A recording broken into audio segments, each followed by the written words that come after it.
Hello out there, and welcome to episode 139 of the Nursing Home Abuse Podcast, Nursing Home Safety Culture. The Nursing Home Abuse Podcast is dedicated to providing news and information for families whose loved ones have been injured in a nursing home. Here are your hosts, Georgia attorneys Rob Schenk and Will Smith. Hello out there, welcome back to the show. My name is Rob Schenk. Today we're going to be talking about what is nursing home safety culture. In other words, what does a nursing home do? How do they operate? How do they function? How do they communicate in terms of staff, communicate with each other, such that the nursing home overall can reduce the amount of harmful events that take place in that nursing home? And that seems very academic. I don't mean for it to sound very academic. But to elaborate on this, we're going to have an academic, a really great man named Dr. Nicholas Castle, PhD, to talk about safety culture nursing homes with us today. And let me just say, Dr. Castle is a very great guy, very experienced in this area. In fact, I found him online I was reading one of his studies that was published in 2006 called A Culture of Patient Safety in Nursing Homes. And I was like, I got to have this man on the program to talk about this as soon as possible.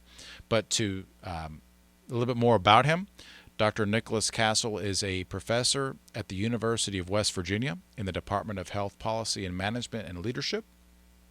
Dr. Castle's research has examined the quality of long-term care settings, including nursing homes, assisted living facilities, and elderly high-rises. He currently has over 200 publications in peer-reviewed journals. Much of Dr. Castle's work has specifically examined staffing issues in long-term care. This includes the impact of staffing levels, turnover, stability, agency staff use, and consistent assignment. As part of this research, he has worked with numerous long-term care facilities and workers, and over the past 20 years has surveyed by mail more than 50,000 long-term care facilities, 300,000 discharged residents, and has interviewed face-to-face more than 500 caregivers. This guy knows his way around a nursing home, and he is clearly qualified to talk to us about nursing home safety culture, and it is an absolute honor and privilege to have him on the show. Dr. Nicholas Castle, welcome to the show. It's a pleasure to be here. Thank you. Great. So, Dr. Castle, I wanted to have you on the show specifically because a lot of times we'll read in the newspaper or online about how it seems that nursing homes, as skilled nursing facilities, are becoming, it seems, less and less safe depending on how you look at it.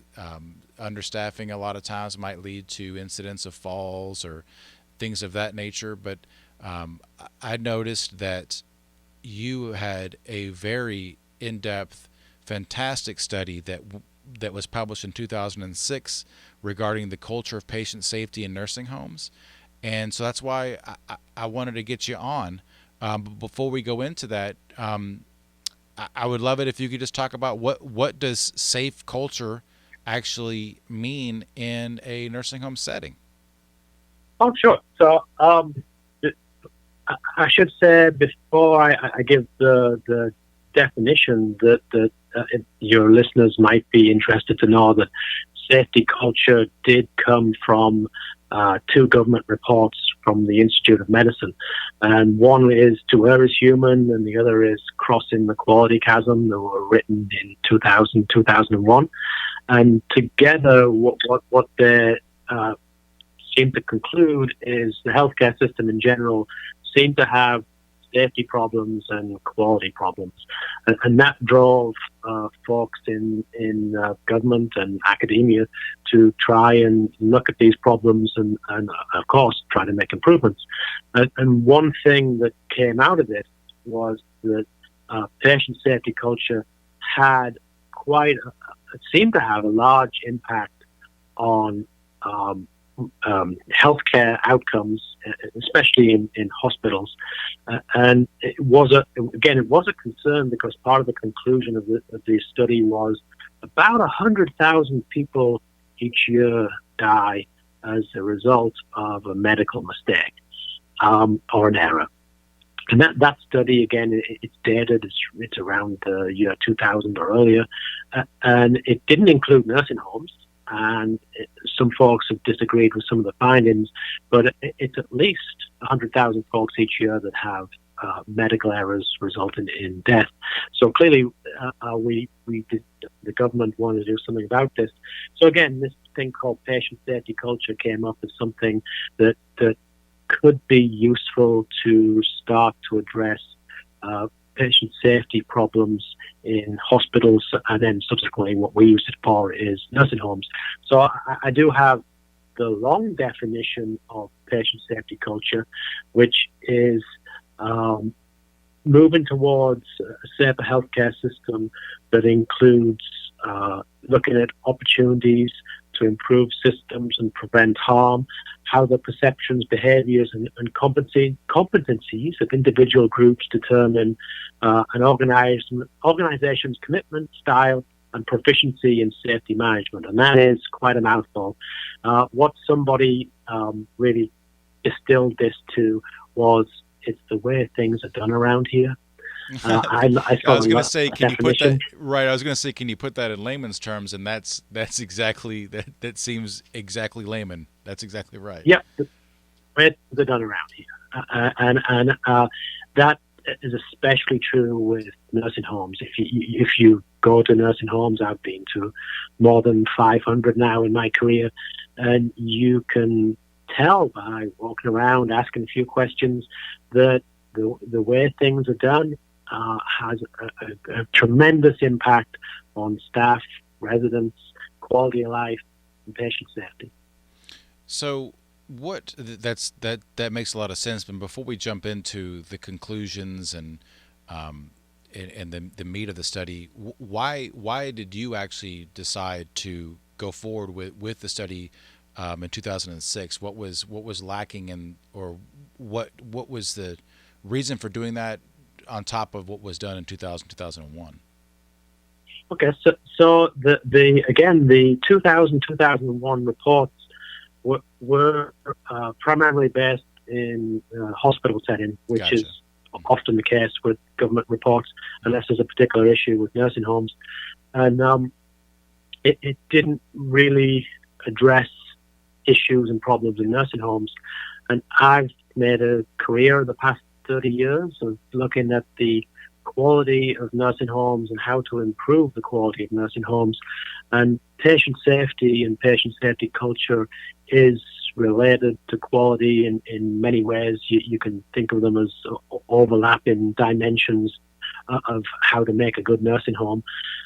And after looking and helping a little bit with the hospital survey on patient safety culture, it seemed to me like somebody could or should try and use it in the nursing home setting and see what results we got and compare and contrast that with what we were finding in the hospital setting. I mean, there was other reasons beyond that. I felt we needed a large survey or a larger survey to get some baseline data. So first of all, we know where nursing homes stand, but then also if nursing homes themselves wanted to use this instrument, they could benchmark themselves and see how they did with respect to a larger group of nursing homes and see which areas they needed more or less improvement in. So at that point in time, around about 2006, this instrument hadn't been used in nursing homes. I think we were one of the first folks in the country to actually edit the survey a little bit and then send it to a very large group of nursing homes. Gotcha. So again, that is a culture of patient safety in nursing homes. So that's from 2006. Can you just unpack a little bit for the data nerds and the study nerds out there, the academics, kind of what were the methods, how many nursing homes, where were the nursing homes, kind of how do you acquire the data? Yeah, actually, I'm probably best qualified to do that, being a data nerd myself. Yeah. So what we did is we used the hospital survey on patient safety culture, which was developed by the Agency for Healthcare Research and Quality in the hospital setting. It's what we call a valid and reliable instrument. It was very well tested by the HRQ, that's the Agency for Healthcare Research and Quality. And so for us, that means that we don't necessarily have to go to the expense and time to test our own instrument. So we, I was going to say stole it. It is freely available. It is on the AHRQ website. It's a publicly available tool to be used. So we took the items and we modified them a little bit. So what I mean by that is in the hospital survey, you use the word patient. Clearly in nursing homes, you often use the word resident. So we changed some small wording items like that. But for the most part, we kept the instrument intact. And then we're blessed in the nursing home world in the fact that we have a lot of what we call secondary data sources that give us information on nursing homes that the government provides. One of them comes from, it used to be called OSCA, now it's called CASPA, but essentially what it does is it lists 97% of nursing homes in the United States, and it gives you things like the address. So what we're able to do is use that address information and send the survey to, in this case, we sent it to nursing home administrators. In some previous work, we did send it to certified nursing assistants, but this particular study was nursing home administrators, and we asked them to complete the survey and send it back to us. We've had good success with instruments like this over the years. We find if we do this and we state to the administrators, look, if you give us this information, we can put it on a website or we can send you back the results and you can use the information. We guarantee anonymity of the nursing homes. So we got back 2,840 surveys, which was a 71% response rate, which is pretty decent for these kinds of surveys. So with almost 3,000 nursing home administrators giving us information, we think it's sort of, at least at the time period, probably quite accurate with respect to patient safety culture of nursing homes at the time. And I do need to do the caveat there. From the perspective of the nursing home administrator, which is probably something I might get back to later on, some of the results you get do depend on who you ask the questions to, which is sort of pretty obvious here. But we got the information back, and then we summarized it and produced average scores, and we compared those average scores with the published scores that exist on the AHRQ website, which came from more than 100,000 responses from hospitals. So again, we were comparing nursing home scores with hospital scores. And so, and Dr. Castle, just to reiterate, it's even though the promise of anonymity was there, this was still, I guess, what you would call self-reporting. So we are going by the reliability of the administrator, but at the same time, would you agree that the administrator, I don't know, would have incentive to make the facility look more safe than it really is, or what's your thought on the accuracy? Because of, I know you touched on that, but could you kind of unpack that a little bit more? Like how would we rely on that? Yeah, so that actually is an important limitation of this particular study. So you would expect something called positive response bias. So what I mean by that is if I ask you how good a golfer you are, you probably might overestimate a little bit. That's quite normal, and so we would have expected that on this particular survey, which actually is interesting based on the findings we got. I'm sure I'll get to the findings in a minute, but the findings were particularly poor. And so if you think there was a positive response bias, What that means is that the findings are probably even worse than what we got. Yeah, I was going to say Um, you got to be worried then. But yeah, so yeah, yeah. And then, but the other thing with this is, again, it came from the nursing home administrator, and typically folks that do this for purposes of improvement and to actually start to make changes, especially in hospitals, they would do this kind of survey using multiple staff.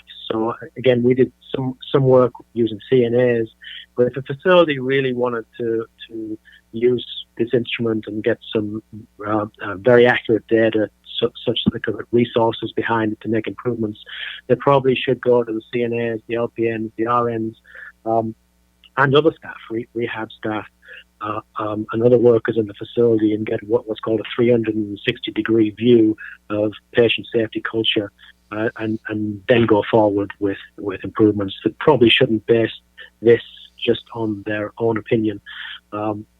But anyway, I'm sort of digressing here. What we found is that there are 12 large groups, we call them domains, large areas within the hospital patient safety culture instrument, and we found almost all, 11 out of the 12, that nursing homes scored substantially lower than hospitals. And by substantially, I mean often in the realm of 20 to 30 points below what the averages for hospitals. So the scale goes from 0 to 100, with 100 being the best. Most of the hospital folks, or the benchmark for the hospitals, score between 50 and 60. Most of our areas for the nursing homes scored between 20 to 40, so they were substantially below hospital setting. And then what we did is a couple of follow-up items on the instrument that asks, please give us your overall grade with respect to patient safety. And that goes from excellent, very good, acceptable, poor, or failing.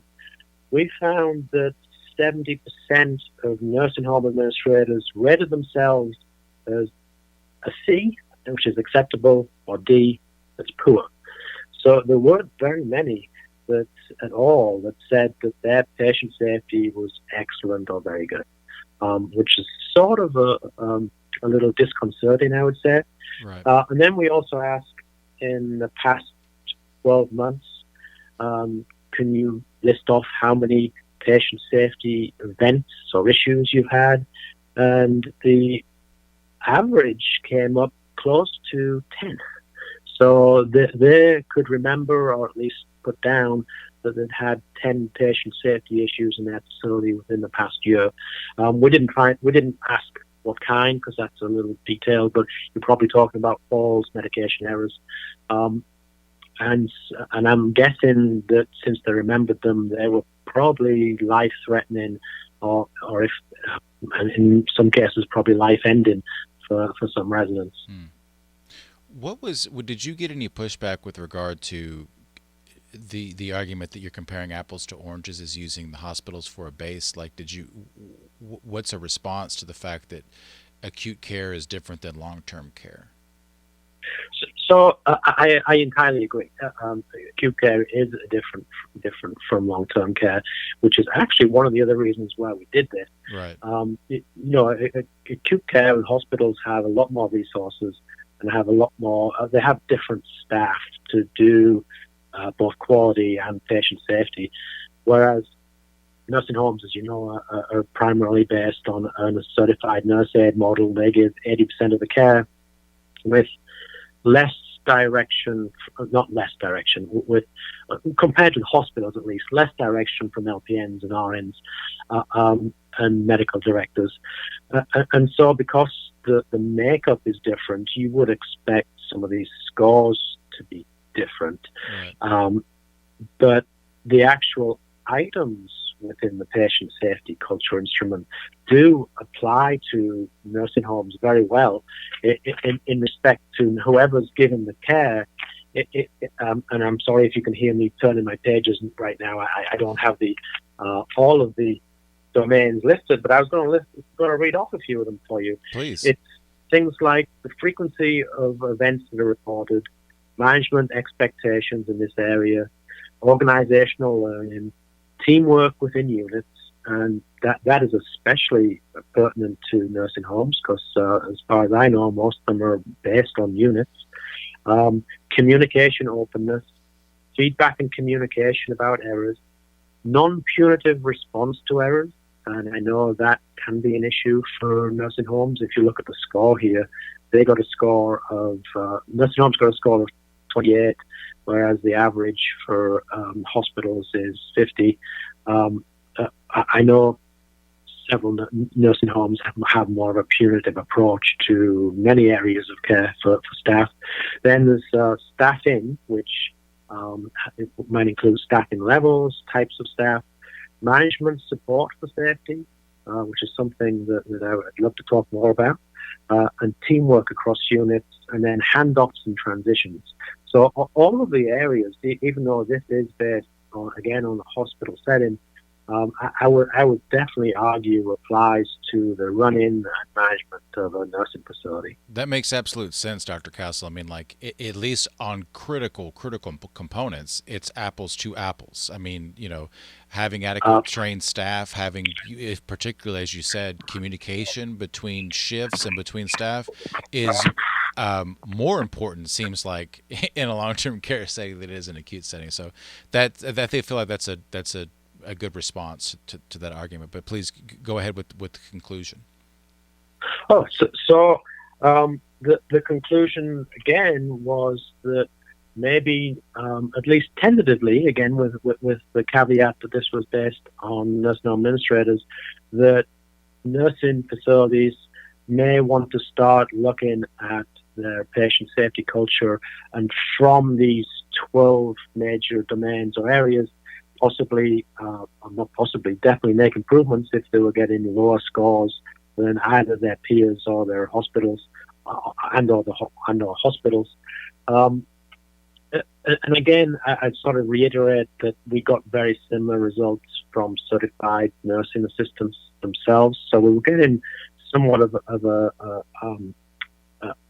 consistent picture that this could be something that could or should be addressed in nursing homes. Now, the caveat to this is that this is an older study, and if you were to ask me, has anyone done this more recently, and have things changed?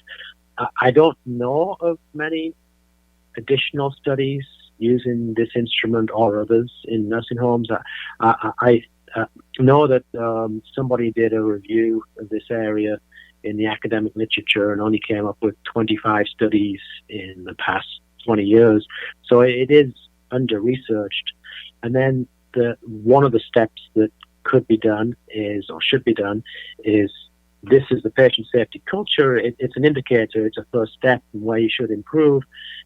Do you really find negative events with a low patient safety culture in nursing homes? Now, one of my colleagues, Alice Bonner, Dr. Alice Bonner did her dissertation in this area and has published in this area and has produced, as far as I know, one of the few reports that has actually said that, yes, patient safety culture in nursing homes is associated or related to negative medical events or things like falls and medication errors.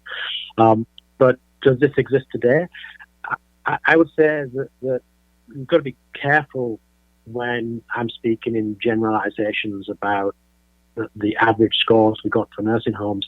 There were some nursing homes even back in 2006 that scored quite well. And I'm sure that there are a decent number today that would score quite well also.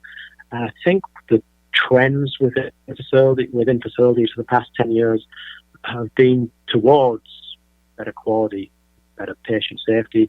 I think when you started, you mentioned that there is a lot of press about issues in nursing homes and negative events. Some of that, I think, is to do with the fact that we get to know these things a little bit more frequently now in 2019 than we did in 2005, 2006. But I still think there's many facilities that could make improvements, and I think if we were to repeat this survey, some of the scores may have gone up, and I think that we might get more facilities at the top end, but I still think we would find many facilities that could do with improvements with respect to patient safety culture, and quality overall. I was going to say, at the end of the day, there's definitely a lot of room for improvement. But could you unpack what your study, what your conclusion is with regard to having an adequate amount of staff in regards to overall safety of the residents? What's the correlation? So actually, this is something that is really germane to my work overall. So I'd say past 20 to 30 years, most of my work has been on quality of nursing homes, but really with respect to the staffing makeup, which is the staff and the top management. And I would say that for the most part, we get a self-evident relationship that if you increase staffing levels, you are more likely to have better patient safety culture and better patient safety outcomes and quality outcomes. But the question itself is a little bit more nuanced than that. What we also find is that it's a little simplistic to talk about just staffing levels. What I call it the staffing equation, that there's other parts to staff, such as the use of agency staff, the turnover of staff, the training of staff, absenteeism of staff. I go to many facilities where 20% or more of the CNAs are called off that day, so you have to use temps or agency, and then the stability of the staff. So each of these interacts and can have an influence on quality and patient safety. So I do clearly, if you have a high staffing level, you are probably at an increased odds of a probability of having better care. But we've done work to show that you can be at the high end of staffing, and if 25% of those staff are agency staff, you can be at the low end of quality. It's how you use the staff, how you manage the staff. Okay. So, just to be that might be a longer answer than you wanted. No, that makes sense. But I want to make something clear for the listener that when you're talking about agency and contractors and turnover, these you're saying are a negative influence on the quality of care that it's being received. So in other words, when the loved one of a resident goes and visits and sees CNAs that they haven't seen before, and they're new or that kind of thing, and they're seeing a lot of turnover, that is potentially a negative in terms of quality of care. That's the outcome. Yes, it is definitely a negative on quality of care. Now, as you are talking to an academic, there are limitations to that. Staff facilities necessarily have to use some agency staff, and there is some turnover in all facilities. It's the level that's important. Once you get to high levels of agency and high levels of turnover, I'd say you get into potentially unsafe environments and potentially unsafe safety culture environments. Now, there is something I wanted to pick up there on what you said about it. If family go to a facility and they see a new nurse aide or a new RN taking care of their loved one, there is something called consistent assignment. Some facilities use that. I think the majority have started to. If you see a new CNA or a new RN, it might not mean agency staff, it might not mean turnover, it might mean just somebody else with the facility is looking after the loved one. Mm-hmm. But consistent assignment is also known to be a positive thing on caring for residents. So a lot of this, how it works is if you've got stable staff and consistent assignment of staff, they get to form a relationship with the resident, so they know when they like to get out of bed, they like what food, they know what kind of food they like, they know the kinds of medical care they're receiving, such that they don't have to look it up each time. And that bond, as it were, does look like it improves the quality of care and safety of care. I mean, that makes absolute sense that, yes. When the resident is comfortable with someone, to shake that up would potentially, not every time, but potentially have a negative impact on the overall quality. Dr. Castle, in the few minutes that we have left, can you talk about, in your experience, not just necessarily what you learned from the study, but in your experience, what are some of the factors that can improve safety culture in nursing homes, other than having, like as you said, a certain amount of staff that are not agency, not turnover, properly trained, that kind of thing? What are some of the factors that would lead to quality outcomes? So the first thing is the list that I listed off earlier. If you go down that list, why they're actually included on this hospital survey patient safety culture instrument is they are known to influence patient safety and outcomes, and to a degree quality. So if I was to not know too much about this, I'd go, well, I would look at what are management expectations? Is there organizational learning? Is there teamwork within units? Is there communication openness? But that's what the instrument is designed to do. If you were to ask me, if I went to a facility, what do I see that I can't see on this instrument that may improve patient safety and ultimately quality? One thing I'd say is a consistent assignment. Second thing is management, the attention of management. And what I've found over the years is that we pay a lot of attention to CNAs and RNs, and rightly so, but it's the way the facility is run. And we do have many very, very good nursing home managers in the country. We have others that maybe could do with a little bit of training and improvement. So I would say management attention to this as an issue, and to the residents' quality of life, safety in general as an issue. The other thing is facilities now do something called QAPI, which is quality assurance and performance improvement. The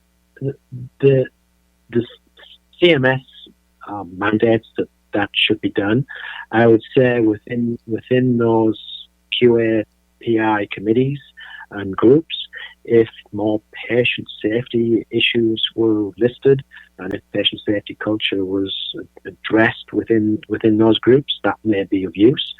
But also, not just in the committee structure, it is, I'd say, using a particular methodology for improvement. And I know this is sort of nuanced, but you can look at quality data and you can look at patient safety data and say, yes, let's look at the benchmark. Yeah, we need to make improvements in that. What are we going to do? I think if you use validated tools such as Lean to go into the facility and go from CNAs up, and to make this something that the facility does on a routine basis, it won't just then come up at the quality improvements committees. It'll be something that's addressed before the issue happens, or be addressed on an ongoing basis. And so I think that's something that I would look for. And again, I'm sorry if that was a protracted answer. No, that's perfectly fine, Dr. Castle. That's fantastic information for our listeners. And again, usually our audience is made up of loved ones of nursing home residents that are just kind of seeking out more information about things. And this episode has been a great resource for them. And I'm going to post in the show notes a link to the actual study so that people, if they're interested, they can actually read the hardcore data that's contained in it. Can I make one comment there too? I know your show is about families and loved ones. Sure. I would say that there's one thing that not everybody can do, but I would certainly hope that if you could, you should. It is visiting the facilities frequently, and if you've got a loved one going to a new facility, certainly visiting it. But CMS on the Nursing Home Compare website has a checklist. So I'm sure your listeners know that the Nursing Home Compare has quality measures, and you can look up the facility's quality and their standings with respect to their peers. But I really highly recommend the checklist. You print it off and take it with you to the facility, and it has things on it such as does the facility smell?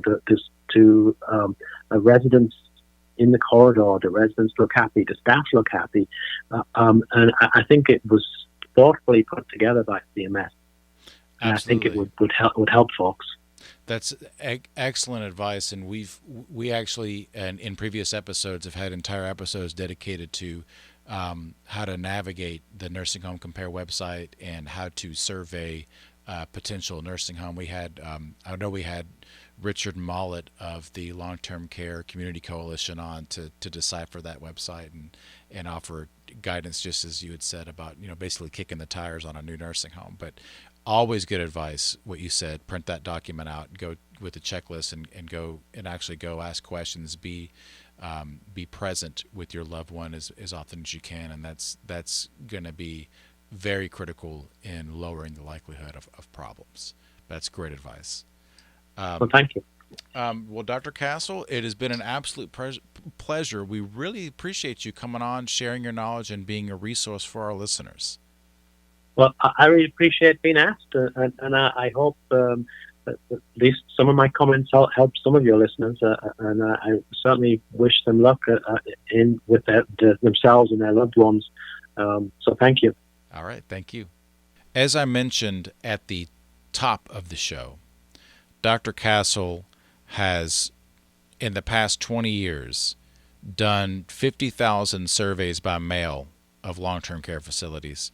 He's talked to surveyed 300,000 discharge residents, and has interviewed face-to-face over 500 nursing home staff regarding all matters of nursing home operations, but particularly safety culture.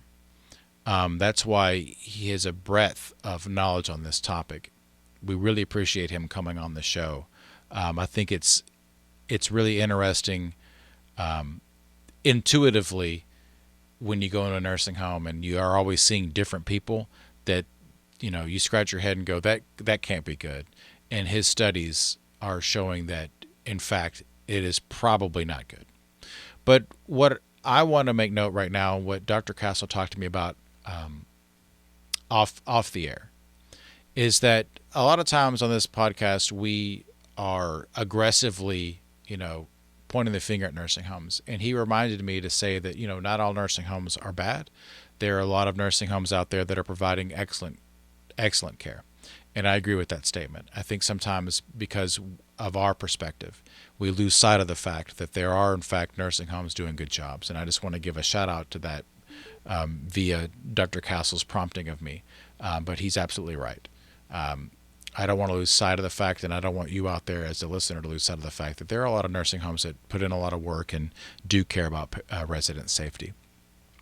On that note, I just wanted to point out that, in fact, this episode marks our 3-year anniversary. I cannot believe it. Episode 139. We've entered into the 3rd year. We're a little baby. We're walking around. I don't know what 3-year-olds do, but I guess they're walking around. You walk around at three. Yeah. You walk around. At this point, I guess you're pointing at things and being like, I want that, like little candy bars and stuff. If this podcast was a kid. But our first episode, I think, what do we got here? January 16th of 2017 was the first episode of the Nursing Home Abuse Podcast. At first, we were weekly. Now we're bi-monthly.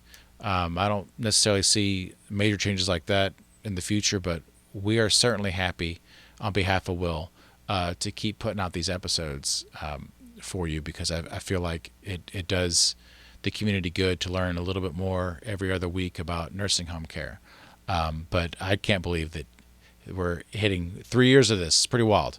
But at any rate, we really appreciate you, those that have stuck around for 3 years, or if you're new, we appreciate that as well. But as always, you can catch the Nursing Home Abuse Podcast online and watch it on YouTube or on our website, which is nursinghomeabusepodcast.com, or you can check us out wherever you get your podcasts from. And with that, we will see you next time. Thanks for tuning in to the Nursing Home Abuse Podcast. Nothing said on this podcast, either by the host or the guest, should be construed as legal advice, nor is intended to create an attorney-client relationship between the host or their guest and the listener. New episodes are available every Monday on Spotify, iTunes, Stitcher, or on your favorite podcast app, as well as on YouTube and our website, nursinghomeabusepodcast.com. Again, that's nursinghomeabusepodcast.com. See you next time.